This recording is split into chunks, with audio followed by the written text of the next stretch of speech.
बच्चों, स्वागत है आपका हमारे YouTube चैनल पे। और आज हम पढ़ेंगे कक्षा 10 की हिंदी पाठ्य पुस्तक से गद्य खंड का पाठ 1 मित्रता। इस निबंध के लेखक हैं आचार्य रामचंद्र शुक्ल जी और ये निबंध उनके प्रसिद्ध निबंध संग्रह चिंतामणि से लिया गया है। तो आज का हमारा ये शीर्षक है मित्रता पाठ, जिसके लेखक हैं आचार्य रामचंद्र शुक्ल जी। कक्षा 10 की हिंदी पाठ्य पुस्तक से गद्य खंड का पाठ 1। प्रस्तुत निबंध में लेखक ने अच्छे मित्र के गुणों की पहचान तथा मित्रता की इच्छा और आवश्यकता आदि का बड़ा ही सुंदर विश्लेषण किया है, विश्लेषणात्मक वर्णन किया है और साथ ही साथ मित्रता से जो कुसंग के दुष्परिणाम निकलते हैं उसका भी वर्णन किया है। तो आज का हमारा ये पाठ है कक्षा 10 की हिंदी पाठ्य पुस्तक से पाठ 1 मित्रता। जो लोग चैनल पे नए हैं, हमारे चैनल से जुड़ने के लिए चैनल को सब्सक्राइब करना ना भूलें और साथ ही साथ बेल आइकन को ऑल पर सेट करना ना भूलें, ताकि हमारे इस चैनल की हर वीडियो का नोटिफिकेशन आप तक पहुंचता रहे। वीडियो पसंद आता है तो इसे लाइक करना ना भूलें और साथ ही साथ मित्रों में भी साझा करना ना भूलें। तो चलिए शुरू करते हैं। लेखक कहते हैं, जब कोई युवा पुरुष अपने घर से बाहर निकलकर बाहरी संसार में अपनी स्थिति जमाता है, तब पहली कठिनता उसे मित्र चुनने में पड़ती है। लेखक निबंध के प्रारंभ में ही कहते हैं कि जब कोई युवा पुरुष जो अपने घर से बाहर निकलता है और संसार में अपनी स्थिति जमाना चाहता है, अर्थात सांसारिक परिवेश में प्रवेश करता है, कोई युवा पुरुष जब घर के माहौल से निकलता है और संसार के लोगों में अपनी स्थिति जमाने का प्रयास करता है, तो सबसे पहली कठिनाई उसके सामने आती है कि वह किन लोगों को मित्र चुने, यानी मित्रता किन लोगों से की जाए। लेखक कहते हैं, यदि उसकी स्थिति बिल्कुल एकांत और निराली नहीं रहती तो उसकी जान पहचान के लोग धड़ाधड़ बढ़ते जाते हैं और थोड़े ही दिनों में कुछ लोगों से उसका हेल मेल हो जाता है। लेखक कहते हैं कि यदि वह युवा पुरुष, उसकी स्थिति बिल्कुल एकांत नहीं होती, अर्थात वह अकेले नहीं रहता, और वह निराली नहीं होती, अर्थात एकांत प्रवृत्ति का नहीं है, वह धड़ाधड़ लोगों से जान पहचान बना लेता है, सभी से जो है बात करना शुरू कर देता है, तो जल्दी ही उसकी जान पहचान के लोग धड़ल्ले से बढ़ने लगते हैं, यानी अनेक लोगों से उसकी जान पहचान हो जाती है। और कुछ दिन के हेल मेल से, यानी मिलने मिलाने से, कुछ दिन के मेल मिलाप से जो है उनसे मेल मिलाप होने लगता है कुछ ही दिनों में, और फिर यही हेल मेल बढ़ते बढ़ते मित्रता के रूप में परिणित हो जाता है और यही मिलना मिलाना आगे चल के मित्रता का रूप धारण कर लेता है। लेखक कहते हैं, मित्रों के चुनाव की उपयुक्तता पर उसके जीवन की सफलता निर्भर होती है, क्योंकि संगति का गुप्त प्रभाव हमारे आचरण पर बड़ा भारी पड़ता है। लेखक कहते हैं, मित्रों के चुनाव की उपयुक्तता जो होती है उसी पर हमारे जीवन की सफलता निर्भर होती है, यानी युवा पुरुष जैसे मित्र चुनता है उसी प्रकार से उसकी जीवन की सफलता भी उस पर निर्भर करती है। क्यों? लेखक कहते हैं, इसका कारण यह है कि संगति का गुप्त प्रभाव, कि जैसे मित्र हम चुनते हैं वैसे ही मित्रों की संगति का, अर्थात उनके साथ रहने का जो प्रभाव है वो हमारे आचरण पर पड़ता है। यदि मित्र अच्छा होगा तो हमारा आचरण भी अच्छा होगा, यदि मित्र बुरा होगा तो हमारा आचरण भी निश्चित वह बुरा कर देगा। लेखक कहते हैं, हम लोग ऐसे समय में समाज में प्रवेश करके अपना कार्य आरंभ करते हैं जबकि हमारा चित्त कोमल और हर तरह का संस्कार ग्रहण करने योग्य रहता है। हमारे भाव अपरिमार्जित और हमारी प्रवृत्ति अपरिपक्व रहती है। लेखक कहते हैं कि हम लोग ऐसे समय में समाज में प्रवेश करते हैं, यानी युवा पुरुष समाज में उस समय प्रवेश करता है जब कि उसके भाव अपरिमार्जित होते हैं और हम उस समय अपना कार्य प्रारंभ करते हैं जबकि हमारा चित्त कोमल होता है। चित्त अर्थात हृदय, कोमल अर्थात मुलायम, अर्थात हमारा हृदय कोमल होता है, हर तरह के संस्कार को ग्रहण कर लेता है। वह अच्छे संस्कार को भी ग्रहण करता है, वह बुरे संस्कारों को भी ग्रहण करता है। तो हम ऐसे समय में समाज में प्रवेश करते हैं। लेखक कहते हैं, हमारे भाव अपरिमार्जित होते हैं। अपरिमार्जित अर्थात अपरिपक्व, हमें भावनाओं की सही पहचान नहीं होती है और हमारी प्रवृत्ति भी अपरिपक्व होती है, अनमैच्योर प्रवृत्ति के होते हैं हम। लेखक कहते हैं, हम लोग कच्ची मिट्टी की मूर्ति के समान रहते हैं, जिसे जो रूप का चाहें उस रूप का करें, चाहे राक्षस बनावे चाहे देवता। लेखक कहते हैं, प्रायः जो युवा पुरुष समाज में प्रवेश करते हैं वो कच्ची मिट्टी के समान होते हैं, चाहे उस मिट्टी का हम जिस रूप में देना चाहे उस मिट्टी को, चाहे राक्षस बनाए चाहे देवता। कहने का आशय लेखक का ये है कि जिस समय युवा पुरुष समाज में प्रवेश करता है उस समय उसकी प्रवृत्ति बिल्कुल जो है कोमल होती है, अपरिपक्व प्रवृत्ति का होता है, कच्ची मिट्टी के समान होता है। जैसे कुम्हार कच्ची मिट्टी से वो घड़ा भी बना सकता है, कच्ची मिट्टी से वह चीलम भी बना सकता है, परंतु घड़ा लोग शीतलता देगा लोगों को और चिलम स्वयं जलेगा और दूसरों को भी जलाएगा। तो उसी प्रकार से हम कच्ची मिट्टी के समान होते हैं। व्यक्ति हमें जिस जैसे संस्कार देता है हम वैसे संस्कार ग्रहण करते हैं, चाहे वह हमें राक्षस बना सकता है या हमें जो है देवता बना सकता है। आगे चलते हैं। आगे लेखक कहते हैं, ऐसे लोगों का साथ करना हमारे लिए बुरा है जो हमसे अधिक दृढ़ संकल्प के हैं, क्योंकि हमें उनकी हर एक बात बिना विरोध के मान लेनी पड़ती है। लेखक कहते हैं कैसे लोगों को मित्र चुनना चाहिए। लेखक कहते हैं कि हमें उन लोगों से मित्रता नहीं करनी चाहिए, ऐसे लोगों का साथ कभी नहीं करना चाहिए जो हमसे अधिक दृढ़ संकल्पी होते हैं। दृढ़ संकल्पी अर्थात जो हर चीज़ में अपने आप को जो है सत्य साबित करने का प्रयास करते हैं, या हम कह सकते हैं जो हर चीज़ में अपने आप को दृढ़ साबित करने का प्रयास करते हैं। लेखक कहते हैं क्योंकि यदि आप ऐसे लोगों से मित्रता करते हैं तो उनकी हर बात को आपको बिना विरोध के मान लेनी पड़ेगी, क्योंकि यदि वो गलत बात कहेगा तो आपको उसकी गलत बात को भी स्वीकार करना पड़ेगा, क्योंकि ऐसे व्यक्ति बहुत ही दृढ़ संकल्पी के होते हैं। वो अपनी गलत बात को भी मनवाने का जो है साहस रखते हैं। लेखक कहते हैं पर ऐसे लोगों का साथ करना और भी बुरा है जो हमारी बात को ऊपर रखते हैं, क्योंकि ऐसी दशा में न तो हमारे ऊपर कोई दबाव रहता है और न हमारे लिए कोई सहारा रहता है। लेखक कहते हैं और दूसरी प्रकार के जो लोग होते हैं उनसे मित्रता करना तो और भी बुरा होता है। ऐसे लोगों से मित्रता करना और भी बुरा होता है जो हमारी ही बात को ऊपर रखते हैं, यानी हर समय हर परिस्थिति में केवल हमें आगे धकेलते हैं, क्योंकि ऐसी स्थिति में न तो हमारे आगे कोई होता है और न हमें पीछे कोई सहारा देने वाला होता है। तो ऐसे जो है लोगों से मित्रता करना वो और भी अधिक बुरा होता है। लेखक ने यहाँ दो प्रवृत्ति के लोगों से मित्रता करने के लिए सचेत कहा है। एक ऐसे व्यक्ति जो बहुत ही दृढ़ संकल्पी होते हैं, जो सदैव अपनी बात को मनवाने का जो है भरकर प्रयास करते हैं, और दूसरे वो जो हर बात में हमें आगे रखते हैं। ऐसे दो लोगों से मित्रता करना लेखक कहते हैं बुरी बात होती है। ऐसे दो लोगों से दूर रहना चाहिए। आगे चलेंगे बच्चों। लेखक आगे कहते हैं लेकिन अगर आपके पास यदि टेक्स्ट बुक है हिंदी की तो आप उसे अपने साथ रखें और उससे मिलाते हुए और पढ़ते हुए साथ साथ चलें, ताकि आपको यह पाठ अच्छे से समझ में आए। लेखक कहते हैं दोनों अवस्थाओं में जिस बात का भय रहता है उसका पता युवा को प्रायः बहुत कम रहता है। यदि विवेक से काम लिया जाए तो यह भय नहीं रहता, पर युवा पुरुष प्रायः विवेक से कम काम लेते हैं।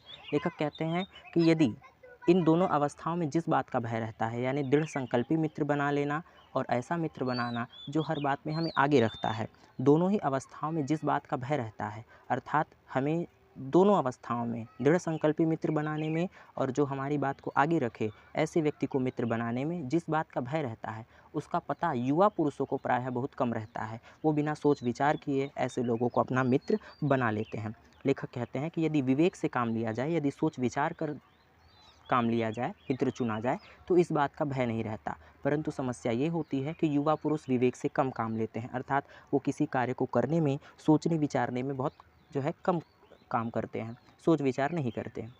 लेखक कहते हैं कैसे आश्चर्य की बात है कि लोग एक घोड़ा लेते हैं तो उसके गुण दोष कितना परख कर लेते हैं, पर किसी को मित्र बनाने में उसके पूर्व आचरण और प्रकृति आदि का कुछ भी विचार और अनुसंधान नहीं करते।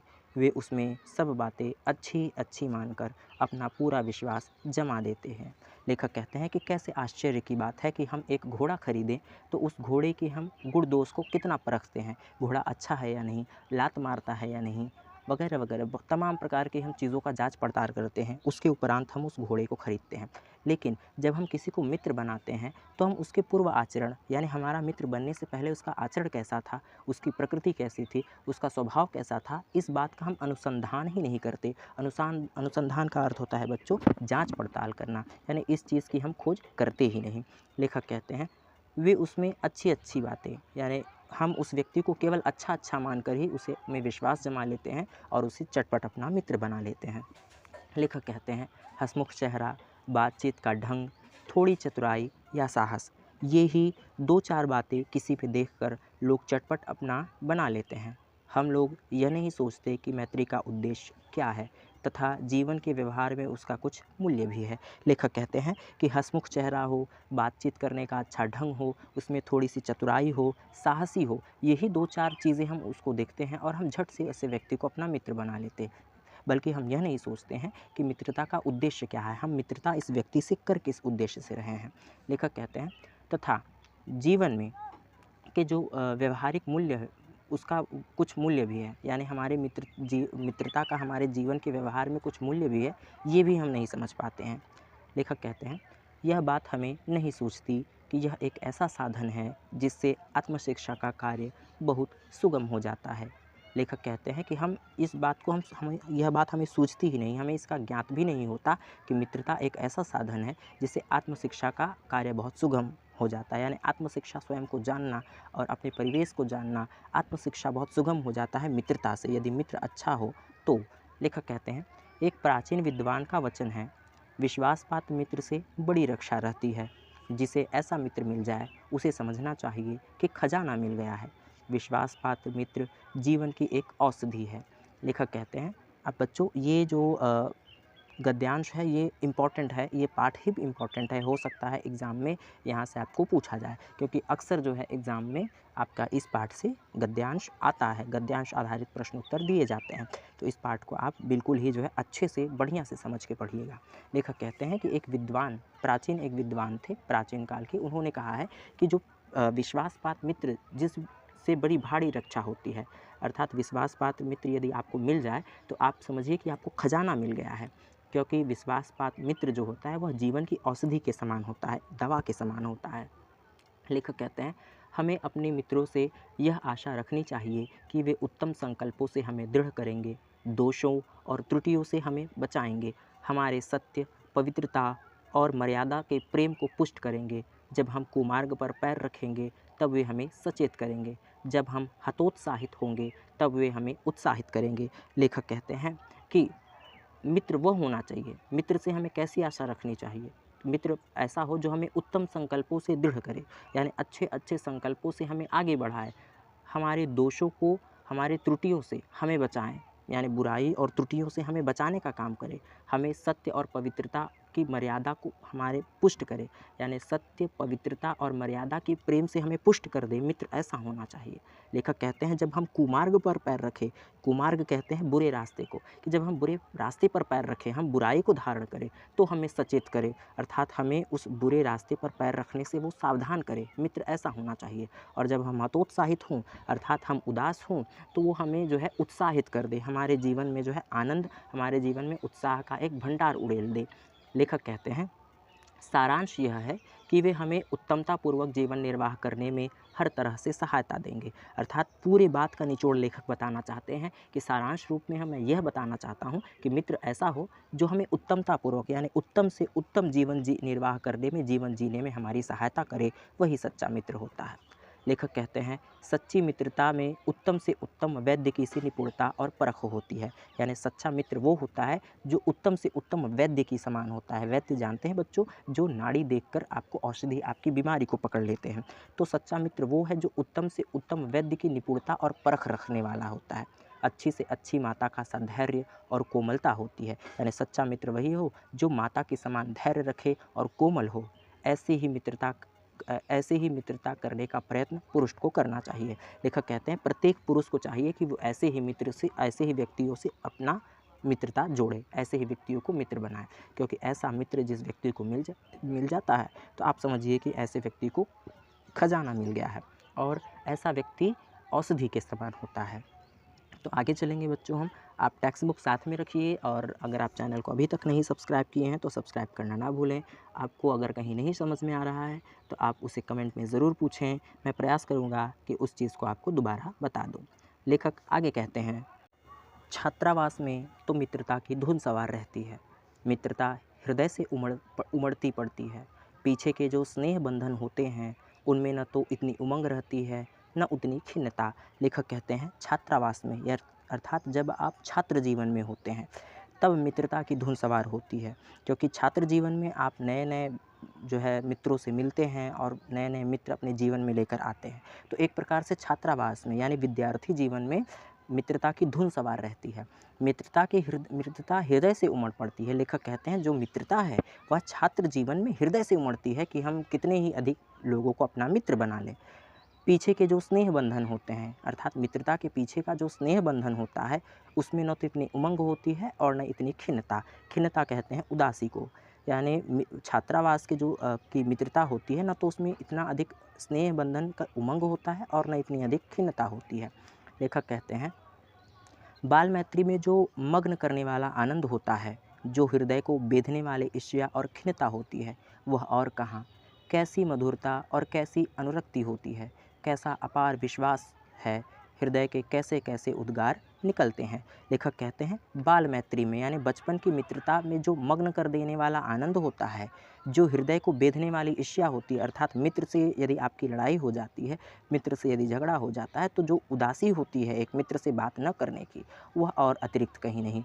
कैसी मधुरता होती है, यानी मित्रता की जो मधुरता होती है और अनुरक्ति किस प्रकार की होती है, वह अन्यत्र कहीं नहीं। और जो अपार विश्वास होता है बाल मैत्री में, यानी बचपन की मित्रता में जो अपार विश्वास करने का जो है आनंद होता है, वह अन्यत्र कहीं नहीं होता। लेखक कहते हैं, हृदय में कैसे कैसे उद्गार निकलते हैं, अर्थात हृदय में कैसे कैसी भावनाएं उत्पन्न होती हैं बाल मित्रता में, यानी बचपन की मित्रता में जो आनंद होता है, बचपन की मित्रता में जो लड़ाई झगड़े होते हैं, बचपन की मित्रता में जो मधुरता होती है, जो अनुरक्ति होती है, जो विश्वास होता है, वह कहीं नहीं होता। तो इसीलिए लेखक कहते हैं, छात्रावास में यानी विद्यार्थी जीवन में तो एक प्रकार से मित्रता की धुन सवार रहती है, और ऐसे ही अवसरों पर प्रायः जो युवा होते हैं वह गलत मित्रों का चयन कर लेते हैं। लेखक कहते हैं, वर्तमान कैसा आनंदमयी दिखाई पड़ता है, और भविष्य के संबंध में कैसी लुभावने वाली कल्पनाएं मन में रहती हैं। कितनी जल्दी बातें लगती हैं और कितनी जल्दी मानना मनाना होता है। सहपाठी की मित्रता, इस उक्ति में हृदय के कितने भारी उथल पुथल का भाव भरा हुआ है, किंतु जिस प्रकार युवा पुरुष की मित्रता स्कूल के बालक की मित्रता से दृढ़, शांत और गंभीर होती है, उसी प्रकार हमारी युवावस्था के मित्र बाल्यावस्था के मित्रों से कई बातों में भिन्न होते हैं। लेखक कहते हैं कि किस प्रकार से वर्तमान आनंदमय दिखाई देता है, अर्थात जिस समय हम उस अपने मित्र के साथ होते हैं तो वह समय, वह क्षण कितना आनंददायी होता है, और भविष्य के संबंध में कैसी लुभाने वाली कल्पनाएं मन में उठती हैं कि मेरा मित्र है, भविष्य में हम ऐसा करेंगे, या भविष्य में जो है मैं ये बनूंगा, मेरा मित्र ये बनेगा। तो जो बाल मैत्री होती है वह एक प्रकार की जो है आनंद और कल्पनाओं का भंडार होती है। लेखक कहते हैं, कितनी जल्दी बातें लगती हैं, और ऐसे में जब मित्र हमें कोई बात कह देता है तो हमें कितनी जल्दी उसकी बात हमारे हृदय पर लग जाती है, और कितनी जल्दी मानना मनाना भी हो जाता है। अर्थात एक क्षण को हम लड़ते झगड़ते हैं और दूसरे ही क्षण हम मित्र भी बन जाते हैं उस अपने मित्र से, बाल मित्र से। लेखक कहते हैं, किंतु लेखक कहते हैं, सहपाठी की मित्रता, इस उक्ति में हृदय के कितने भारी उथल पुथल का भाव भरा हुआ है। अर्थात जो सहपाठी की मित्रता होती है इस उक्ति में, यानी इस लेखक का कहने का अर्थ है कि इस उक्ति में सहपाठी की मित्रता, इस उक्ति में कितने सारे हृदय के उथल पुथल भाव भरे हुए हैं। जैसा कि लेखक ने बताया, खिन्नता होती है, उमंग होता है, स्नेह होता है, आनंदमयी कल्पनाएं होती हैं। लेखक कहते हैं कि अन्य जो है भावनाएं होती हैं, भविष्य की कल्पनाएं होती हैं, तमाम चीज़ें होती हैं। लेखक कहते हैं, किंतु जो युवा पुरुष की मित्रता होती है वह बालक की मित्रता से दृढ़ होती है, शांत और गंभीर होती है। उसी प्रकार हमारी युवावस्था के मित्र बाल्यावस्था के मित्रों से कई प्रकार से भिन्न होते हैं, अर्थात बचपन के जो मित्र होते हैं वह युवावस्था की मित्रता से भिन्न होते हैं। बचपन में तो हम जो है चपलता, कल्पनाएं, खिन्नता, ईर्ष्या, इन सब चीज़ों से परे होकर मित्रता करते हैं, परंतु जब हम युवावस्था में मित्रता करते हैं तो युवावस्था की जो मित्रता होती है वह दृढ़ होती है, वह गंभीर होती है, वह शांत स्वभाव की होती है। लेखक कहते हैं, इसीलिए युवावस्था की मित्रता बाल्यावस्था की मित्रता से भिन्न होती है, बिल्कुल अलग होती है। लेखक कहते हैं, मैं समझता हूँ कि मित्र चाहते हुए बहुत से लोग मित्र के आदर्श की कल्पना मन में करते होंगे। लेखक कहते हैं कि मैं समझता हूँ कि मित्र चाहते हुए बहुत से लोग मित्र के आदर्श की कल्पना मन में करते होंगे, अर्थात एक अच्छा मित्र कैसा होना चाहिए, एक आदर्श मित्र कैसा होना चाहिए, मित्र चाहते हुए हम अक्सर यह कल्पना करते हैं मन में अपने कि मेरा जो मित्र हो वह किस प्रकार का हो। एक प्रकार के आदर्शों का हम जो है आदर्श मित्र की कल्पना अपने मन में करने लगते हैं कि हमारा मित्र आदर्श मित्र होना चाहिए। लेखक कहते हैं, पर इस कल्पित आदर्श से तो हमारा काम जीवन की झंझटों में चलता नहीं। सुंदर प्रतिमा, मन भावनी चाल और स्वच्छंद प्रकृति, यही 2-4 बातें देखकर मित्रता की जाती हैं। पर जीवन संग्राम में साथ देने वाले मित्रों में इनमें से कुछ अधिक बातें चाहिए। लेखक कहते हैं परंतु जो आदर्श की यह हम कल्पना करते हैं यह जीवन के झंझटों में नहीं चलता। यानी जैसे आदर्शों की हम कल्पना करते हैं वह आदर्श यदि उस व्यक्ति में हो तो हमारे जीवन के झंझटों में उन आदर्शों से कोई लेना देना नहीं होता, वो हमारे जीवन के झंझटों को दूर नहीं करते हैं। लेखक कहते हैं सुंदर प्रतिमा हो, अर्थात जो मित्र है वह दिखने में सुंदर हो, भाई सुडौल हो, अच्छा दिखने वाला हो, हीरो की तरह दिखाई देता हो, मन भावनी चाल, चलने में बढ़िया हो और स्वच्छंद प्रकृति का हो, यानी बिल्कुल जो है मुक्त प्रकार से हो, किसी भी प्रकार से जो वह संकुचित विचारधारा का ना हो। यही 2-4 बातें देखकर हम मित्र बना लेते हैं। लेखक कहते हैं परंतु जीवन के संग्राम में साथ देने वाले मित्रों में इनमें से कुछ अधिक बातें होनी चाहिए। यानी वो सुंदर प्रतिमा वाला तो होना ही चाहिए, भाई सुंदर हो, हैंडसम होना चाहिए, अच्छा चलने फिरने वाला होना चाहिए, मनभावनी चाल हो और तो और स्वच्छंद प्रकृति के अतिरिक्त भी कुछ और बातें होनी चाहिए मित्र में। लेखक कहते हैं मित्र में केवल उसे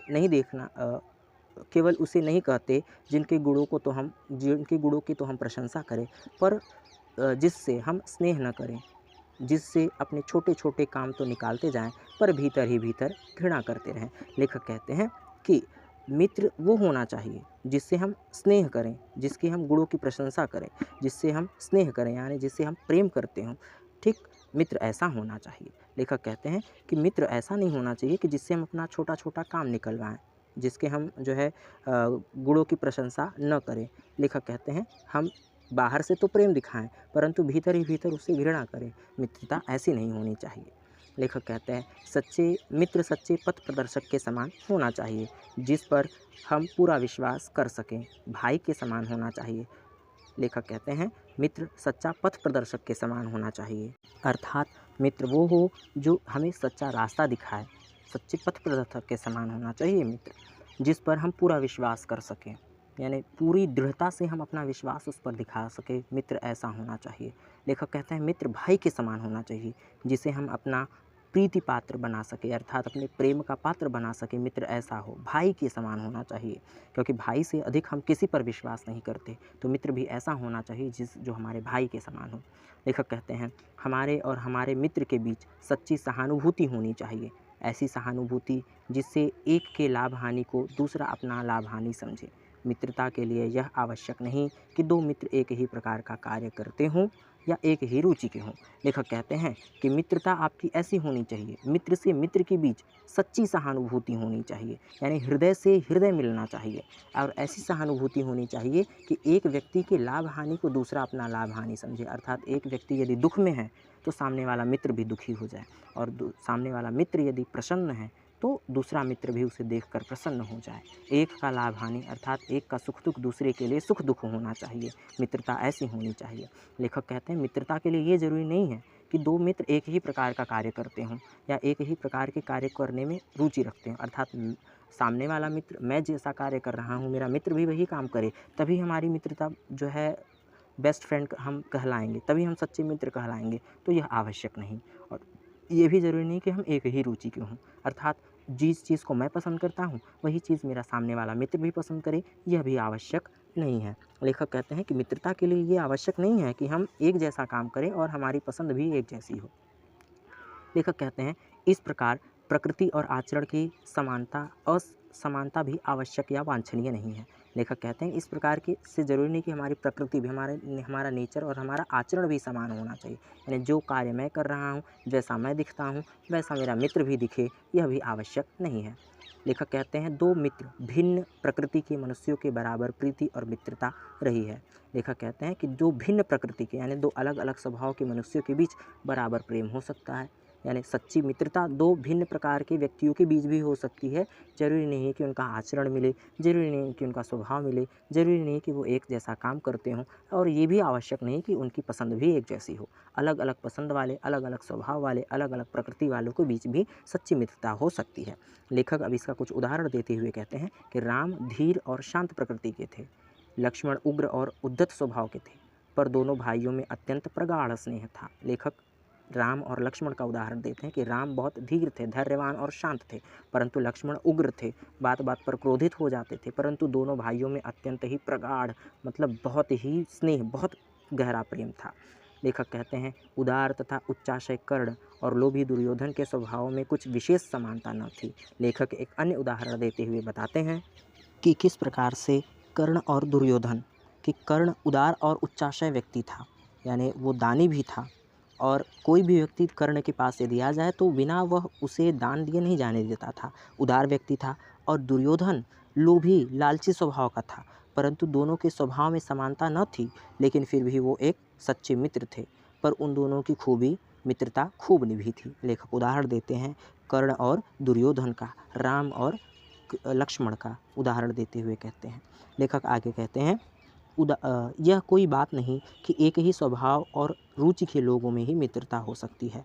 समाज में विभिन्नता देखकर लोग एक दूसरे की ओर आकर्षित होते हैं। जो गुण हम में नहीं हैं, हम चाहते हैं कि कोई ऐसा मिल जाए जिसमें वे गुण हों। लेखक कहते हैं कि यह आवश्यक नहीं कि एक ही रुचि और एक ही स्वभाव के लोगों में ही मित्रता हो। समाज में विभिन्नता देखकर लोग एक दूसरे की ओर आकर्षित होते हैं, अर्थात अलग अलग प्रकार की विभिन्नता को देखकर लोग एक दूसरे को मित्र बनाने के लिए लालायित होते हैं। जो गुण हम में नहीं होता, लेखक कहते हैं जो अच्छाई, जो गुण, जो विशेषताएं हम में नहीं होती, हम चाहते हैं कोई ऐसा व्यक्ति मिल जाए कि ताकि वो विशेषता हमारे अंदर उस मित्रता से आ सके। लेखक कहते हैं कि चिंताशील मनुष्य प्रफुल्लित चित्त का साथ ढूंढता है, निर्बल बलि का, धीर उत्साही का, उच्च आकांक्षा वाला चंद्रगुप्त युक्ति और उपाय के लिए चाणक्य का मुँह ताकता था। अब लेखक उदाहरण देते हुए कहते हैं कि जो व्यक्ति चिंताशील होता है, हमेशा चिंता में डूबा हुआ होता है, वो प्रफुल्लित चित्त वाले व्यक्ति का साथ ढूंढता है, अर्थात ऐसे व्यक्ति का साथ जो सदैव आनंद और उल्लास से भरा हुआ हो, प्रफुल्लित मन का वाला हो, ऐसे व्यक्ति का साथ ढूंढता है। जो निर्बल है, अर्थात जो शक्तिहीन है, जो कमज़ोर है, वह बलि का साथ ढूंढता है, अर्थात साहसी व्यक्ति का साथ ढूंढता है। जो धीर उत्साही का, जो धैर्यवान व्यक्ति है, वह उत्साही व्यक्ति का साथ ढूंढता है। लेखक उदाहरण देते हैं कि जैसे उच्च आकांक्षा वाला चंद्रगुप्त युक्ति और उपाय के लिए चाणक्य का मुँह ताकता था, क्योंकि चंद्रगुप्त मौर्य के अंदर आकांक्षा भी थी, उच्च आकांक्षा थी, परंतु जब वह किसी उपाय, जब उसे कोई युक्ति करनी होती, जब उसे कोई कार्य करना होता, तो उसकी युक्ति के लिए वह चाणक्य का मुँह देखता था। इसी प्रकार से नीति विशारद अकबर, यानी नीतियों में कुशल निपुण राजा अकबर अपने मन को बहलाने के लिए बीरबल को देखता था, अर्थात राज चलाने का कौशल तो था उसके पास, नीति विशारद था, परंतु मन बहलाने के लिए वो अकबर की ओर देखता था, अर्थात अकबर की से उसने मित्रता की थी, अकबर जो उसके नवरत्नों में था। लेखक का कहने का यहाँ स्पष्ट मतलब है, स्पष्ट रूप से लेखक यह कहना चाहते हैं कि व्यक्ति के अंदर जो गुण नहीं होता, तो व्यक्ति ऐसे गुण वाले व्यक्ति को ढूंढता है ताकि उसके अंदर की उस कमी को पूरा किया जा सके। जैसे जो कम साहसी व्यक्ति हैं वह साहसी का साथ ढूंढते हैं, जो निर्बल हैं वह बलि का साथ ढूंढते हैं, चिंताशील प्रफुल्लित मन का, जैसे चंद्रगुप्त चाणक्य का मुँह देखते हैं और अकबर बीरबल का। लेखक कहते हैं मित्र का कर्तव्य इस प्रकार बताया गया है, उच्च और महान कार्यों में इस प्रकार सहायता देना, मन बढ़ाना और साहस दिलाना कि तुम अपनी निज की सामर्थ्य से बाहर काम कर जाओ। लेखक कहते हैं मित्र का कर्तव्य क्या है, कि मित्रता का कर्तव्य ही यही है कि आपके उच्च और महान कार्यों को इस प्रकार से सहायता दे, आपका मन इस प्रकार से आपका मित्र बढ़ाए, आपके अंदर ऐसा साहस दे कि आप अपनी सामर्थ्य से बाहर कोई ऐसा कार्य करके दिखाएं। मित्र वो होना चाहिए जो आपके अंदर अपार साहस भर दे। लेखक कहते हैं मित्र का कर्तव्य ही यही है कि आपको हताशा में आशा दे। लेखक कहते हैं यह कर्तव्य उसी से पूरा होगा जो दृढ़ चित्त और सत्य संकल्प का हो। लेखक कहते हैं ऐसा कार्य वही मित्र कर सकता है जो दृढ़ चित्त का हो, यानी अपने हृदय में जिस कार्य को ठान ले उस कार्य को करने के लिए कुछ भी कर जाए, वो होता है दृढ़ चित्त। और साथ ही साथ सत्य संकल्प, अर्थात सत्य का संकल्प रखने वाला, प्रत्येक स्थिति में सत्य का साथ न छोड़ने वाला, अर्थात यह वही व्यक्ति कर सकता है, अपना कर्तव्य वही पूरा करेगा जो हृदय से दृढ़ हो और सत्य का संकल्प करने वाला हो। लेखक कहते हैं इससे हमें ऐसे ही मित्रों की खोज में रहना चाहिए जिनसे हमसे अत्यधिक अधिक आत्मबल हो। हमें उनका पल्ला उसी तरह पकड़ना चाहिए जिस तरह सुग्रीव ने राम का पल्ला पकड़ा था। मित्र हो तो प्रतिष्ठित और शत्रु हृदय के हो, मृदुल और पुरुषार्थ हो, श्रेष्ठ और सत्यनिष्ठ हो, जिसमें हम अपने को उनके भरोसे छोड़ सकें और यह विश्वास कर सकें कि उनमें किस प्रकार धोखा न होगा। उनसे किसी प्रकार का धोखा न होगा। लेखक कहते हैं कि हमें उनका पल्ला उसी तरह पकड़ना चाहिए, अर्थात जो मित्र दृढ़ संकल्प होना चाहिए, जो आत्मबल हो, जिनमें हमसे अधिक आत्मबल हो, हमें ऐसे मित्रों को खोजना चाहिए और ऐसे मित्रों को इस प्रकार से पकड़ लेना चाहिए। ऐसे लोगों से ऐसी मित्रता रखनी चाहिए, इस प्रकार उनका पल्ला पकड़ लेना चाहिए जिस प्रकार से सुग्रीव ने राम का पल्ला पकड़ा था। जब सुग्रीव के भाई बाली को रावण ने मार दिया था, तो उससे बदला लेने के लिए सुग्रीव ने रावण से युद्ध किया, परंतु वह परास्त हुए। और जब उन्हें यह खबर पता चली कि जो राम है वह रावण से युद्ध करने के लिए जा रहे हैं, तो उन्होंने राम का पल्ला पकड़ लिया और अंततः जब तक रावण का अंत नहीं हो गया तब तक राम के साथ रहे। इस तरीके से, इस प्रकार से उनकी प्रतिज्ञा भी पूर्ण हो गई और उनके भाई का बदला भी पूरा हो गया। तो लेखक कहते हैं कि ऐसे मित्रों का पल्ला उसी प्रकार पकड़ना चाहिए जिस प्रकार सुग्रीव ने राम का पल्ला पकड़ा था। लेखक कहते हैं, मित्र हो तो प्रतिष्ठित और शुद्ध हृदय के हों, मृदुल और पुरुषार्थी हों, अर्थात मित्र हों तो प्रतिष्ठित हों, शुद्ध हृदय के हों, अर्थात जिनके हृदय में किसी भी प्रकार का कपट न हो, ऐसा मित्र होना चाहिए। मृदुल हो, जो स्वभाव का कोमल हो, पुरुषार्थी हो, शिष्ट हो और सत्यनिष्ठ हो, मित्र ऐसा होना चाहिए जिसके व्यवहार में शिष्टता झलके, जो सत्यनिष्ठ हो, सत्य का प्रण करने वाला हो, सत्य का साथ न छोड़ने वाला हो, मित्र ऐसा होना चाहिए जिससे हम अपने को उसके भरोसे पर छोड़ सके और यह विश्वास कर सके कि उनसे किसी प्रकार का धोखा ना होगा। लेखक कहते हैं कि मित्र ऐसा होना चाहिए कि हम अपना पूरा भरोसा उस पर छोड़ सके, यानी स्वयं को उसके भरोसे छोड़ भी दे और हमें यह विश्वास हो कि यह मित्र हमें किसी भी प्रकार का धोखा नहीं देगा। मित्र ऐसा होना चाहिए। परंतु आश्चर्य की बात यह है, दुख की बात यह है कि आज के युग में मित्र ही सबसे अधिक धोखा देता है। इसका कारण यह होता है कि हम जल्दबाजी में ऐसे लोगों को मित्र बना लेते हैं, इनको हम सही से समझ नहीं पाते हैं। होता है ना, मित्र आपको कहीं ले जा करके और आपको मुसीबत में डाल देता है और वहाँ से भाग जाता है। अब आप उस समस्या का आप जो है स्वयं समाधान निकालिए, मित्र तो आपका निकल गया। तो लेखक कहते हैं कि मित्र ऐसा होना चाहिए जिस पे हम अपना पूरा भरोसा दिखा सके, पूरा विश्वास जमा सके, जिससे हमें धोखा न मिले। मित्र वो नहीं होना चाहिए जो हमें धोखा दे, हमें छोड़कर भाग जाए, हमसे जो है केवल चिकनी चुपड़ी बातें करे और गाली गलौज करने वाला मित्र हो, लड़ाई झगड़ा करने वाला मित्र हो। मित्र ऐसा नहीं होना चाहिए। मित्र मृदुल होना चाहिए, पुरुषार्थी होना चाहिए, सत्य बोलने वाला होना चाहिए और प्रतिष्ठित और दृढ़ हृदय का होना चाहिए, अर्थात जिस काम को वो प्रण कर ले उस काम को करे। कई मित्र ऐसे भी होते हैं, अभी को कह रहे हैं कुछ और थोड़ी देर में वह उस चीज़ से मुकर जाते हैं। शाम को कुछ और कहा, सुबह आते आते उनकी कुछ और ही बात निकलती है। तो ऐसे लोगों से मित्रता नहीं करनी चाहिए। इससे बेहतर है कि आप अकेले रहें। लेखक कहते हैं, जो बात ऊपर मित्रों के संबंध में कही गई है वही जान पहचान वालों के संबंध में भी ठीक है, अर्थात मित्र जैसा होना चाहिए उसी प्रकार का जान पहचान वाला व्यक्ति भी होना चाहिए, अर्थात जिनसे आप जान पहचान बनाते हैं, जिनसे आप बहुत कम मिलते हैं, जिनसे आपको केवल जान पहचान से संबंध है, तो ऐसे व्यक्तियों के संबंध में भी यही चीज़ होनी चाहिए। जान पहचान वाले व्यक्ति भी दृढ़ संकल्पी होने चाहिए, उदार होने चाहिए, मृदुल होने चाहिए, पुरुषार्थी होने चाहिए और सत्यनिष्ठ होने चाहिए। लेखक कहते हैं, जान पहचान के लोग ऐसे हों जिनसे हम कुछ लाभ उठा सकते हों, जो हमारे जीवन को उत्तम और आनंदमय बनाने में कुछ सहायता दे सकते हों, यद्यपि उतनी नहीं जितनी गहरे मित्र दे सकते हैं। लेखक कहते हैं कि जान पहचान वाले जो लोग होते हैं वह ऐसे होने चाहिए जिनसे हम कुछ लाभ उठा सकें, अर्थात वो केवल हमारा लाभ उठाएं, समय पड़ने पर हमारी मदद लें, ऐसा नहीं होना चाहिए। हम समय मरने पर उनसे मदद ले सकें, वो ऐसे होने चाहिए जो जीवन को उत्तम कर दें, यानी श्रेष्ठ कर दें और आनंद से भर दें, सहायता करने वाले हों। हाँ, हालांकि इतनी सहायता वो नहीं कर सकते जितने हमारी सच्चा मित्र करेगा, परंतु वो थोड़ी बहुत सहायता करने वाले होने चाहिए। जान पहचान हो तो ऐसे ही लोगों से करनी चाहिए। लेखक कहते हैं, मनुष्य का जीवन थोड़ा है, उसमें खोने के लिए समय नहीं है। यदि क, ख और ग हमारे लिए कुछ नहीं कर सकते, न कोई बुद्धिमानी या विनोद की बातचीत कर सकते, न कोई अच्छी बात बतला सकते, न सहानुभूति द्वारा हमें ढांढस बांध सकते हैं, न हमारे आनंद में सम्मिलित हो सकते हैं, न हमें कर्तव्य का ध्यान दिला सकते हैं, तो ईश्वर हमें उनसे दूर रखे। अब लेखक कहते हैं कि जो हमारा जान पहचान वाला होना चाहिए, जिससे हम जान पहचान बढ़ाते हैं, वो कैसा होना चाहिए? अच्छी बात बतलाने वाला हो, बुद्धिमानी हो। लेखक कहते हैं, उदाहरण के तौर पर लेखक बताते हैं कि यदि क, ख और ग 3 व्यक्ति हैं आपके मित्र और वो आपको सहानुभूति नहीं देते, आपको ढांढस, आपको साहस नहीं बढ़ाते, आपके आनंद में नहीं सम्मिलित होते, आपको आपके कर्तव्य का ध्यान नहीं कराते हैं और आप जो है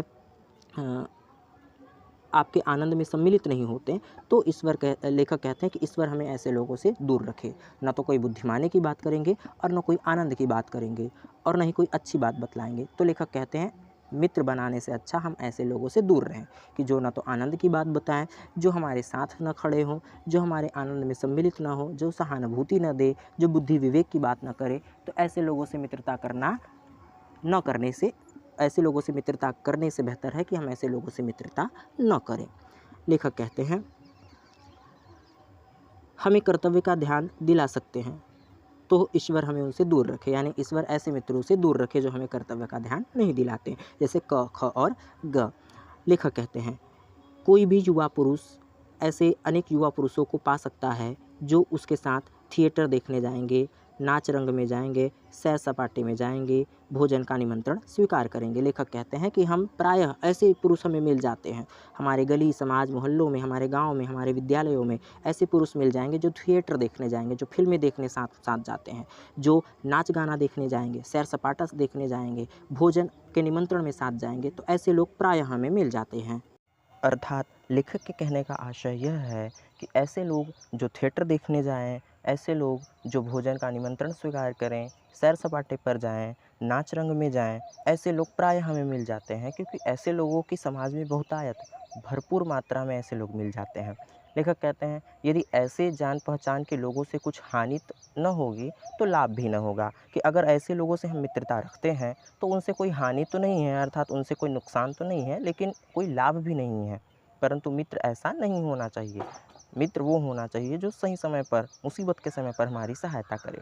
लेखक कहते हैं पर यदि हानि होगी तो बड़ी भारी होगी, लेकिन ऐसे मित्र बनाने से यदि हमारी हानि होगी, अर्थात हमारा कुछ नुकसान होगा, तो वो बड़ा भारी नुकसान होगा। क्यों? क्योंकि वह व्यक्ति जैसा होगा उसके जैसा ही हमारा आचरण हो जाएगा, उसके जैसा हमारा व्यवहार हो जाएगा। लेखक कहते हैं सोचो तो तुम्हारा जीवन कितना नष्ट होगा यदि ये जान पहचान के लोग उन मनचले युवकों में से निकले जिनकी संख्या दुर्भाग्यवश आजकल बहुत बढ़ रही है।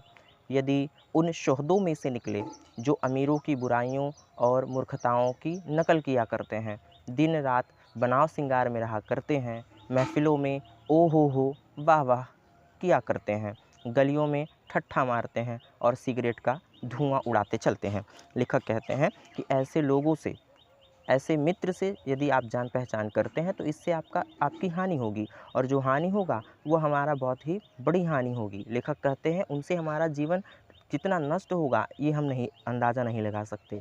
लेखक कहते हैं कि यदि ऐसे लोगों से हम जान पहचान करते हैं, और ये जान पहचान यानी ये युवक उन मनचले युवकों में से निकले जिनकी संख्या हमारे समाज में दिन प्रतिदिन बढ़ रही है, जैसा कि आजकल हम देखते हैं हमारे समाज में जो युवा पीढ़ी है वह ज़्यादातर इन चीज़ों में अधिक जा रही है, युवा पीढ़ी बिगड़ती जा रही है। तो लेखक कहते हैं कि यदि ये मित्र आपका उन युवकों में से निकला जो दुर्भाग्यवश जिनकी संख्या हमारे समाज में आज बढ़ रही है, यदि उन शोहदों में से निकले, यानी ऐसे व्यक्तियों में से निकले जो अमीरों की नकल करते हैं और उनकी मूर्खताओं की नकल करते हैं, उनकी बुराइयों की नकल करते हैं, और दिन रात बनाव सिंगार में, अर्थात केवल दिन रात सजने संवरने में, फैशन के बाल कटवाने में, फैशन वाले कपड़े पहनने में रहते हैं, और महफ़िलों में ओ हो यानी महफ़िलों में जाना, वहाँ हुड़दंग करना, वाह वाह करना, तालियों में गलियों में ठट्ठा मारना, यानी गली मोहल्ले में इकट्ठे एकत्रित होकर व्यर्थ की बातें करना, वहाँ ठट्ठा मारना, बेफुजूल की बात करना, सिगरेट का धुआं छोड़ना, यानी व्यसन करना, इन सब चीज़ों में है वह व्यक्ति, और आप ऐसे व्यक्ति से मित्रता कर लेते हैं तो लेखक कहता है कि यह मित्रता आपके जीवन के लिए बड़ा ही कष्टकारी है। लेखक कहते हैं ऐसे नवयुवकों से बढ़कर शून्य, निस्सार और शोचनीय जीवन और किसका है। लेखक प्रश्न करते हैं कि ऐसे नवयुवक जो महफिलों में ओ वाह वाह करते हैं, ऐसे नवयुवक जो सिगरेट का धुआं छोड़ते हैं, ऐसे नवयुवक जो दिन रात श्रृंगार में रहते हैं, बनने ठनने में रहते हैं, ऐसे नवयुवकों का जो जीवन है वह शून्य है और शोचनीय है। सोचना चाहिए ऐसे युवाओं के जीवन पे भी कि वह जीवन में आगे चल के क्या करेंगे। लेखक कहते हैं वे अच्छी बातों के सच्चे आनंद से कोसों दूर हैं, यानी अच्छी बातों में जो आनंद है उस आनंद से ऐसे युवा पुरुष प्रायः कोसों दूर रहते हैं, कि अच्छी चीज़ों से जो आनंद मिलता है उन आनंदों का वो आनंद नहीं ले पाते हैं। लेखक कहते हैं उनके लिए न तो संसार में सुंदर और मनोहर उक्ति वाले कवि हुए हैं और न संसार में सुंदर आचरण वाले महात्मा हुए हैं। यानी ऐसे युवा पुरुष जो बिगड़ैल होते हैं, उनके लिए न तो संसार के किसी मनोहर उक्ति वाले, यानी संसार में किसी कवि का होना उनके लिए है और न ही संसार में किसी सुंदर आचरण वाले महात्मा का, क्योंकि इन चीज़ों से उन्हें कोई सरोकार ही नहीं लेना देना ही नहीं होता। न तो उनके लिए किसी कवि की कविता सुंदर होती है और न ही कोई सुंदर आचरण वाला महात्मा होता है। लेखक कहते हैं उनके लिए न तो बड़े बड़े वीर अद्भुत कर्म कर गए हैं और न बड़े बड़े ग्रंथकार ऐसे विचार छोड़ गए हैं जिनसे मनुष्य जाति के हृदय में सात्विकता की उमंगें उठती हैं। लेखक कहते हैं उनके लिए न तो बड़े बड़े वीर अद्भुत कर्म, यानी बड़े बड़े वीर जो अद्भुत कर्म करके गए हैं, उनके लिए उन कर्मों का भी कोई मूल्य नहीं है और न बड़े बड़े ग्रंथकार जो अपने ग्रंथों में, अपने अमूल्य ग्रंथों में अपने विचार छोड़ गए हैं, उन विचारों से ही उनका कोई लेना देना है। और न ही मनुष्य जाति के हृदय में सात्विकता की उमंग उठाने वाली, यानी उनके हृदय में आनंद उठाने वाली, सात्विकता की उमंग उठाने वाली जो उमंगें होती हैं, वह भी उनके हृदय में नहीं होती।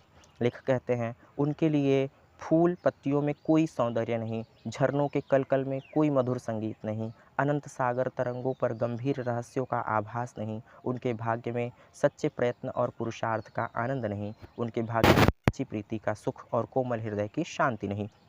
लेखक कहते हैं कि ऐसे युवा पुरुष जो दिन प्रतिदिन व्यसनों में, जो दिन प्रतिदिन केवल सजने में, जो दिन प्रतिदिन केवल व्यर्थ की बातों में लगे होते हैं, उनके लिए न तो फूल पत्तियों में कोई सुंदरता होता है, यानी प्राकृतिक सौंदर्य भी उनके लिए कोई मूल्य नहीं रखता और न ही जो झरने की कलकल ध्वनि होती है, गिरने वाले झरने से जो ध्वनि निकलती है, उनमें न तो उन्हें कोई संगीत दिखाई देता है और न ही इस अनंत संसार में कोई उनके लिए गंभीर रहस्य है का आभास भी नहीं होता, क्योंकि वह केवल अपने ही बाहरी सौंदर्यिक चीज़ों पर ही जो है वह मूर्छित हुए रहते हैं। लेखक कहते हैं उनके भाग्य में सच्चे प्रयत्न और पुरुषार्थ का आनंद नहीं है। वो ये नहीं जानते भाग्य क्या होता है, वह यह नहीं जानते पुरुषार्थ क्या होता है। इन सब चीज़ों से वो कोसों दूर होते हैं, केवल एक अपनी दुनिया में जीने वाले पुरुष होते हैं। लेखक कहते हैं न तो उनके भाग्य में सच्चा प्रेम का सुख होता है और न कोमल हृदय की शांति होती है, क्योंकि ऐसे युवा पुरुष प्रायः दूसरों को दिखाने के लिए या दूसरों के जैसा बनने के लिए अपने जीवन को जो है दुखों और कष्टों में डाल लेते हैं। और यदि हम ऐसे युवा पुरुषों को अपने जीवन में मित्र चुनते हैं तो यह हमारे जीवन के लिए बड़ी हानि है, क्योंकि उन्हें बाहरी वातावरण से, बाहरी सुंदरता से कोई लेना देना नहीं होता। वह अपनी ही दुनिया में जीने वाले लोग होते हैं, जिनकी आत्मा अपने इंद्रिय विषयों में ही लिप्त है, जिनका हृदय निशाचरों और कुत्सित विचारों से कलुषित है। लेखक कहते हैं उनकी इंद्रियां जो है वो अपने ही विषय वासना में लिप्त हैं। उनका मन जो कहता है, उनकी आंखें जो कहेंगी देखने के लिए, उनका हृदय जो कहेगा, वो उसी चीज़ों में लिप्त रहते हैं। दिन रात उन्हीं चीज़ों में डूबे रहते हैं जो इंद्रियां उनसे करवाती हैं। लेखक कहते हैं जिनका हृदय नीचाशयों और कुत्सित विचारों से, यानी उनका हृदय नीच और कुत्सित कहते हैं बुरे विचारों से कलुषित, यानी भरा हुआ होता है, पीड़ित होता है। कलुषित कह सकते हैं बच्चों, कलुषित का अर्थ होता है पीड़ित होना। अर्थात ऐसे युवा पुरुष का जो हृदय होता है वह नीच से नीच और बुरे विचारों से भरा हुआ होता है। उनके हृदय में हमेशा दूसरों को पीड़ित करने के विचार होते हैं। उनके हृदय में आनंद देने वाली चीज़ों का बिल्कुल अभाव होता है। लेखक कहते हैं ऐसे नाशोन्मुख प्राणियों को दिन दिन अंधकार में पतित होते देख कौन ऐसा होगा जो तरस न खाएगा। लेखक कहते हैं कि ऐसे नाशोन्मुख, जो नाश की तरफ उन्मुख हो, नाश की तरफ जा रहा हो, ऐसे नाश की तरफ जाने वाले, विनाश की तरफ जाने वाले युवा पुरुषों को देखकर दिन प्रतिदिन जो अंधकार में पतित हो रहे हैं, अंधकार में डूबते जा रहे हैं, जो दिन प्रतिदिन अपने जीवन को एक ऐसे अंधकार में लेकर जा रहे हैं जहाँ से उनका पतन होना शुरू हो जाएगा, तो लेखक कहते हैं कि भला कौन तरस न खाएगा ऐसे युवा पुरुषों पर। और दुर्भाग्य की बात है कि आज हम देखते हैं हमारे समाज में प्रायः एक दो नहीं, उससे अधिक ही 1-2 पुरुष आपको जो है सच्चे और अच्छे दिखाई देंगे, परंतु इसके विपरीत 90-99% ऐसे युवा पुरुष दिखाई देंगे जो इन जो है चीज़ों में लिप्त हैं, क्योंकि इन्हीं चीज़ों को वो वास्तविक आनंद की चीज़ें मान लेते हैं। तो लेखक कहते हैं कि ऐसे व्यक्तियों से दूर रहना चाहिए। लेखक कहते हैं उसे ऐसे प्राणियों का साथ न करना चाहिए। लेखक कहते हैं कि हमें ऐसे प्राणियों का साथ, यानी ऐसे युवा पुरुषों का साथ कभी भी नहीं करना चाहिए। इसके विपरीत यदि हम एकांत जीवन जी लें तो वह बेहतर होगा। ऐसे प्राणियों का साथ करने की अपेक्षा, क्योंकि वह अपने जीवन को तो अपने जीवन का सर्वनाश तो करते ही हैं, साथ ही साथ उनका प्रभाव हमारे जीवन पर भी पड़ता है और उनके समान हम हो जाते हैं। और इस बात का पता हमें उस समय पता चलता है जब हम बहुत गलतियाँ कर चुके होते हैं, जब पछताने का भी अवसर न हो, तब हमें अपनी गलती का एहसास होता है। तो इसीलिए लेखक कहते हैं कि ऐसे प्राणियों का साथ कभी नहीं करना चाहिए, इनसे कोसों दूर रहना चाहिए। लेखक कहते हैं, मकदूनिया का बादशाह डेमेट्रियस कभी-कभी राज्य का सब काम छोड़ अपने ही मेल के 10-5 साथियों को लेकर विषय वासना में लिप्त रहा करता था। एक बार बीमारी का बहाना करके इसी प्रकार वह अपने दिन काट रहा था। लेखक अब एक उदाहरण देते हुए कहते हैं कि मकदूनिया का एक बादशाह था जिसका नाम डेमेट्रियस था।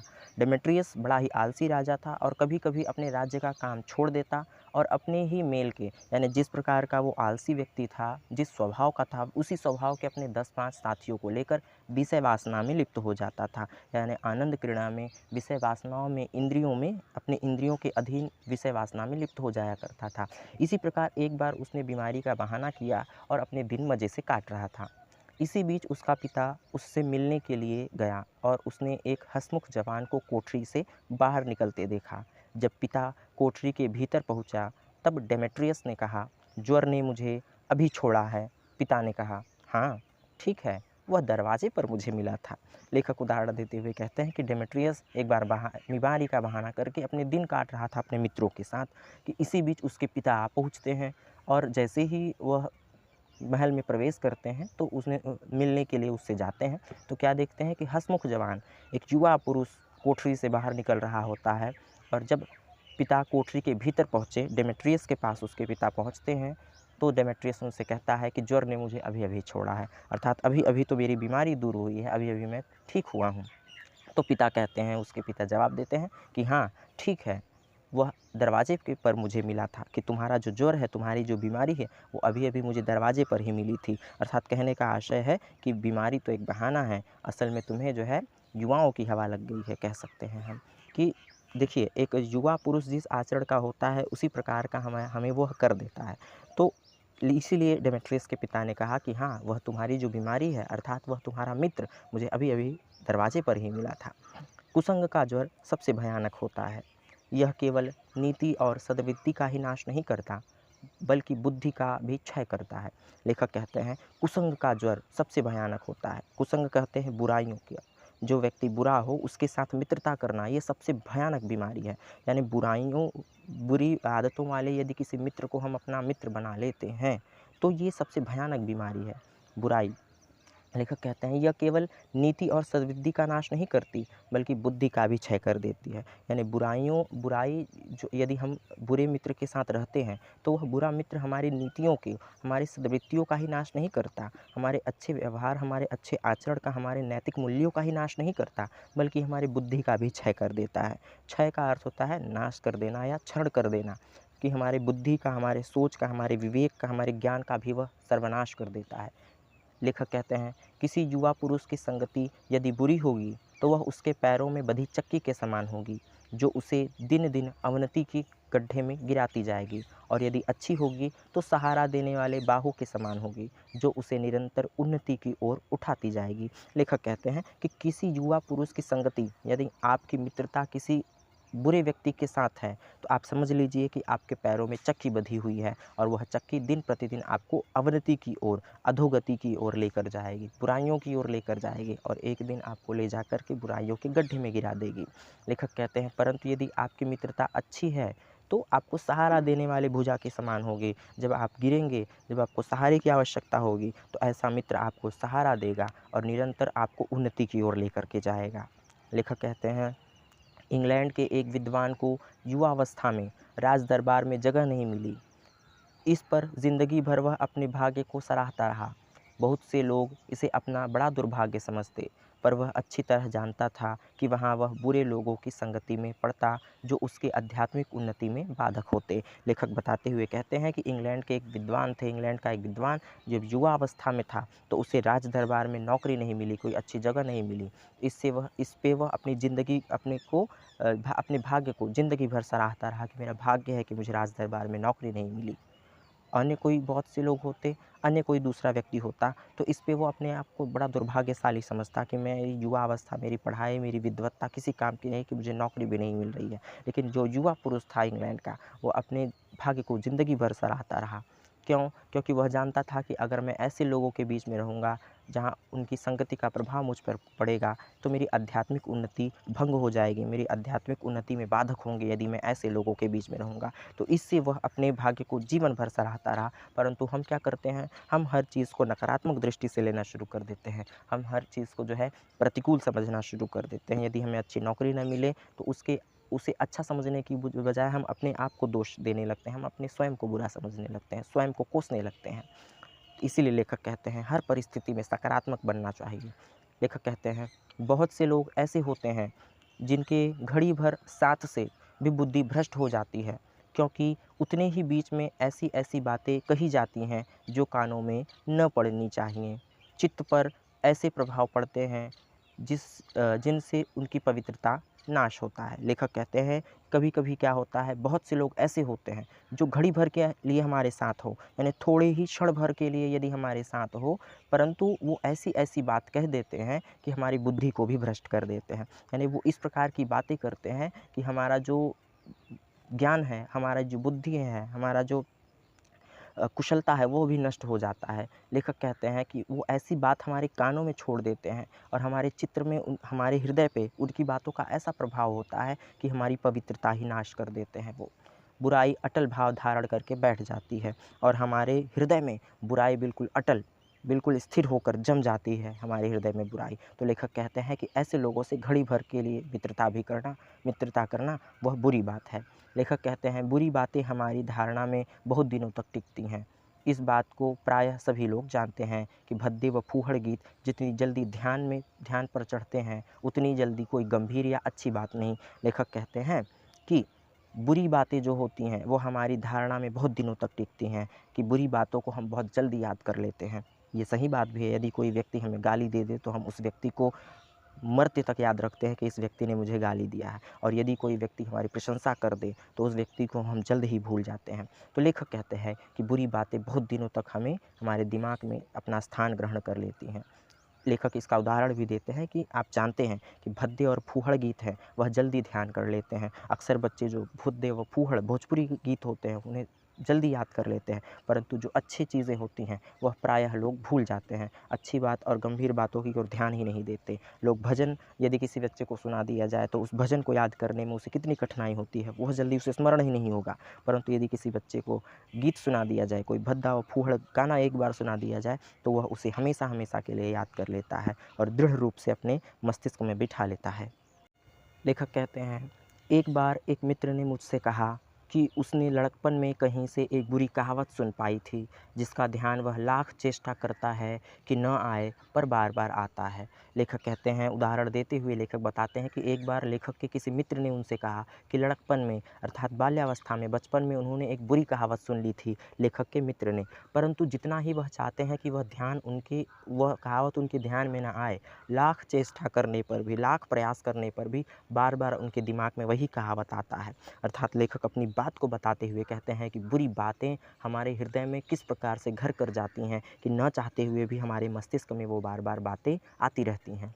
लेखक कहते हैं जिन भावनाओं को हम दूर रखना चाहते हैं, जिन बातों को हम याद करना नहीं चाहते, वे बार बार हृदय में उठती हैं और बेधती हैं। अतः तुम पूरी चौकसी रखो, ऐसे लोगों को कभी साथ न बनाओ जो अश्लील, अपवित्र और फूहड़ बातों से तुम्हें हंसाना चाहें। लेखक कहते हैं कि एक चीज़ याद रखिए कि वे भावनाएं जो हमारे हृदय में बार बार आएँ, वे भावनाएं जो बुरी हों, जिनसे हमें दूर रहना चाहिए।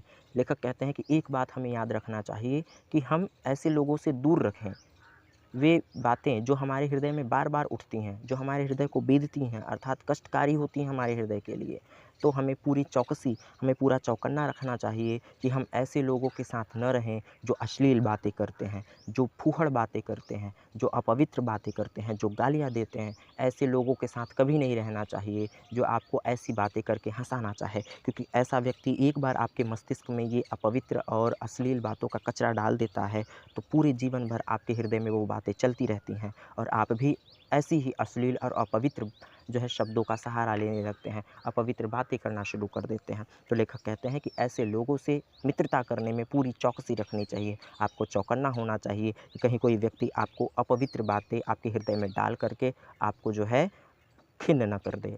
लेखक कहते हैं सावधान रहो, ऐसा न हो कि पहले पहल तुम इसे एक बहुत सामान्य बात समझो और सोचो कि एक बार ऐसा हुआ फिर ऐसा न होगा, अथवा तुम्हारे चरित्र बल का ऐसा प्रभाव पड़ेगा कि ऐसी बातें बकने वाले लोग आगे चलकर आप मधुर हो जाएंगे। लेखक कहते हैं कि सावधान रहिए, ऐसा न हो कि आप पहले पहल यह सोचें कि ये बहुत एक सामान्य बात है। अगर कोई मित्र गाली देता है तो आप कहते हैं अरे यार ये तो सब देते हैं, सामान्य बात है। तो आप सावधान रहिए, आप ऐसा मत सोचिए कि ऐसा एक ही बार है और फिर अब नहीं होगा। और या अथवा आप ऐसा सोचते हैं कि आपका चरित्र बल, आपका चरित्र इतना मजबूत है कि आप अपने गाली देने वाले मित्र को सुधार सकते हैं, आप अपना प्रभाव उस पर डाल सकते हैं, आप ऐसी बात बकने वाले को मधुर बना जाएंगे, आप उसे सुधार देंगे। तो ये आपकी मूर्खता केवल है, क्योंकि ऐसा व्यक्ति तो स्वयं ऐसा है ही, वो आपके भी अच्छे गुणों को भी नष्ट कर देगा। लेखक कहते हैं जब एक बार मनुष्य अपना पैर कीचड़ में डाल देता है, तब फिर वह यह नहीं देखता कि वह कहाँ और कैसी जगह पैर रखता है।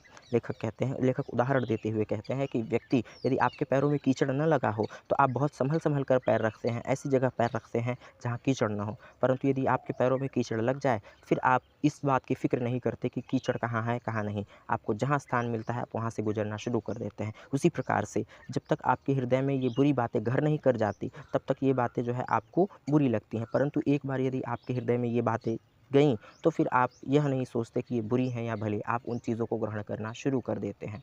धीरे धीरे उन बुरी बातों में अभ्यस्त होते होते तुम्हारी घृणा कम हो जाएगी। पीछे तुम्हें जिनसे चिढ़ न मालूम होगी, क्योंकि तुम यह सोचने लगोगे कि चिढ़ने की बात ही क्या है। लेखक कहते हैं कि धीरे धीरे आप इन बुरी बातों के इतने अभ्यस्त हो जाएंगे, इतनी ये बुरी बातें आपके हृदय में घर कर जाएंगी कि आपको इनसे घृणा, आपको इनसे नफरत आपकी कम ही हो जाएगी, और एक समय ऐसा आएगा कि आप उन्हीं व्यक्तियों जैसे हो जाएंगे।